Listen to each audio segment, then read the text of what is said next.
Gio Reyna has a new home at Borussia Monchengladbach. Our Herculez Gomez was able to catch up with him alongside his fellow player at Borussia Monchengladbach, Joe Scally.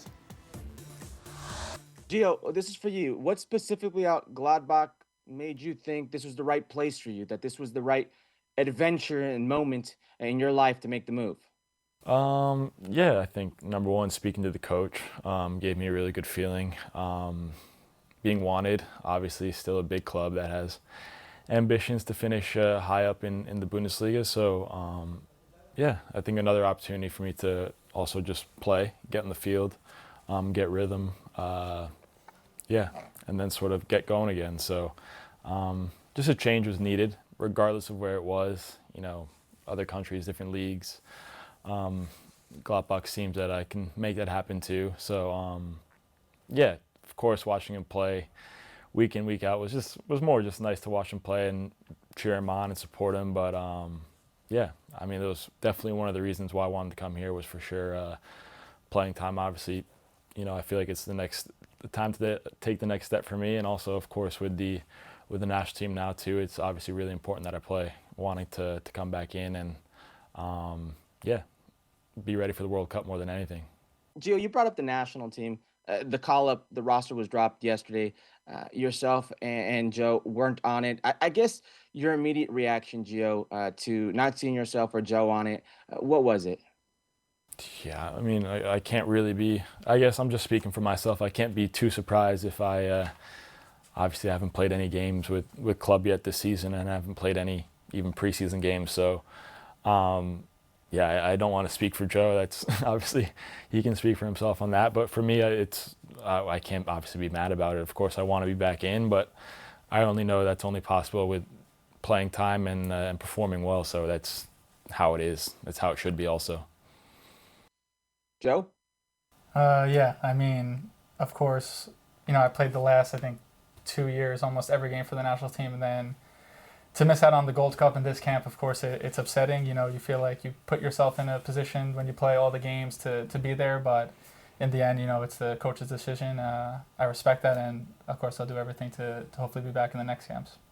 Was there communication from Mauricio Pochettino or the coaching staff to either of you about the decision? No. No? Herculez Gomez is joining us now. There he is. Different background this time around. Herc, thanks so much for joining us. Obviously, got the chance there to catch up with Gio Reyna and Joe Scally. Gio Reyna obviously looking to make the World Cup for the US next year.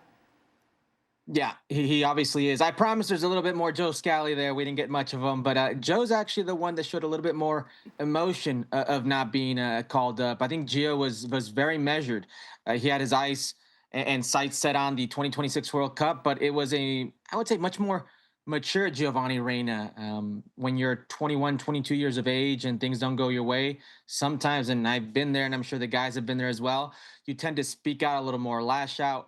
He was very well measured. He knows that it's very difficult for him to get a call up, regardless of how high some of us feel his ceiling is, and his, I guess, equity within the national team from previous performances in finals, continental finals here in CONCACAF.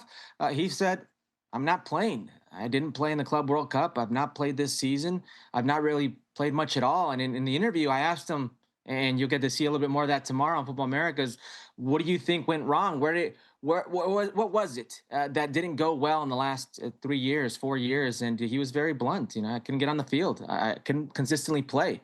So it's good to see a Giovanni Reyna has got his eyes set on something like the World Cup, and that is accepting accountability, that he knows that it was on him, that he hasn't performed, and he needs to perform now at Gladbach if he wants to get back on the national team. But which is why, obviously, and you mentioned there's a little bit more from Joe Scally. We do see more of Joe Scally playing for his team. Well, more reason to feel aggrieved, no doubt, for not getting the call up.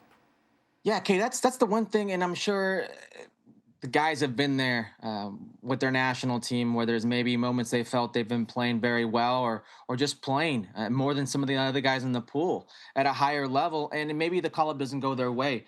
You're left a little frustrated and scratching your head. I think Joe Scally and maybe some other guys that didn't make the call-up or didn't make the roster for the national team will be left scratching their heads. It's always about comparing, yourself to the pool. And you look at the guys who were called in, and I know this a lot of fans are going to fall into the Major League Soccer versus Europe.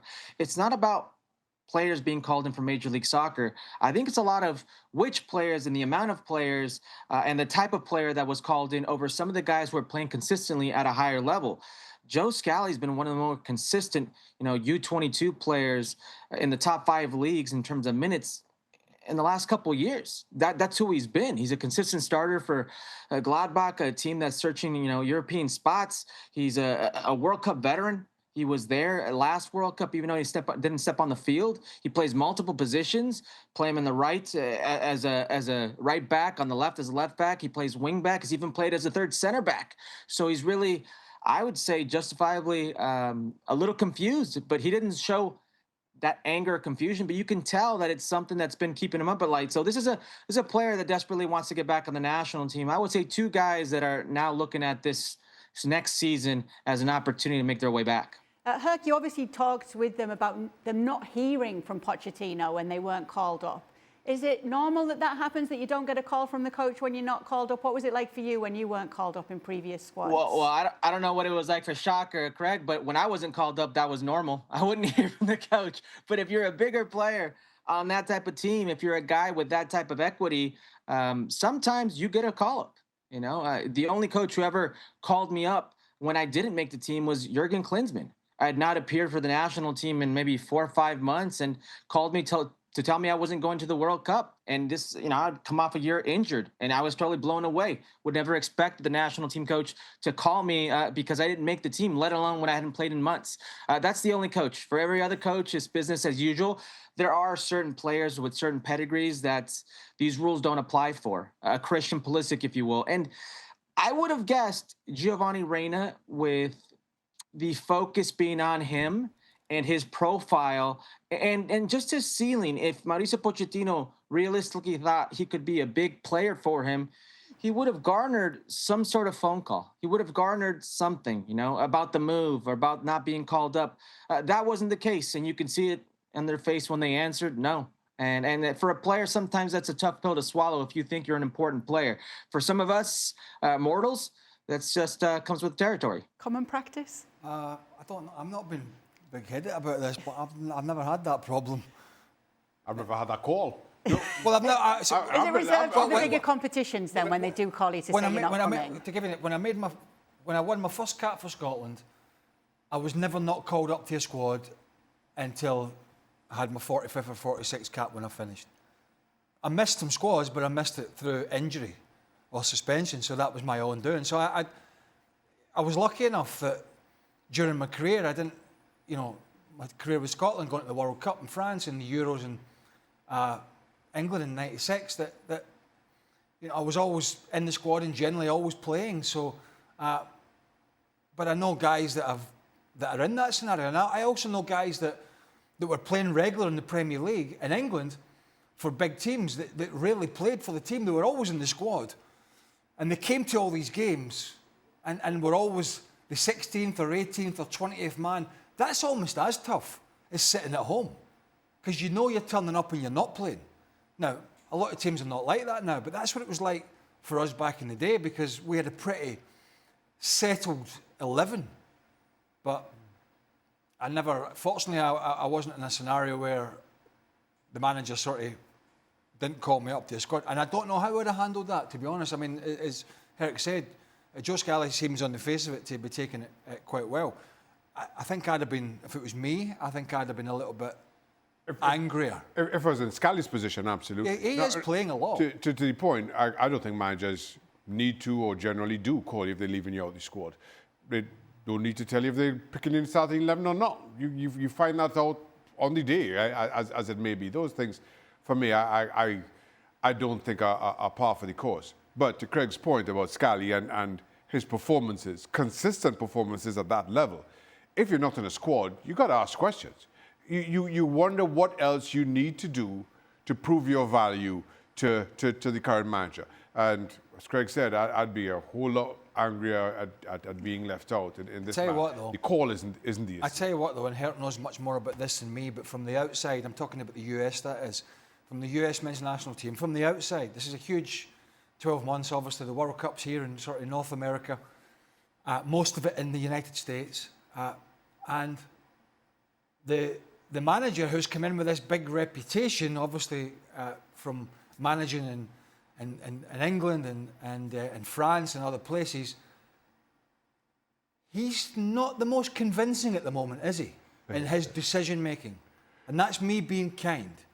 So I think there's a lot of eyes on Pochettino saying, you know, do you actually know, are you actually close to even knowing 10 months out from a World Cup what your best squad is, what your best team is, what your best balance is? I think there's a big question mark that he has shown that he is struggling to come up with the answers thus far. That's how I would look at it from the outside. Can we answer the question for the US superfan Craig Burley then, Herc?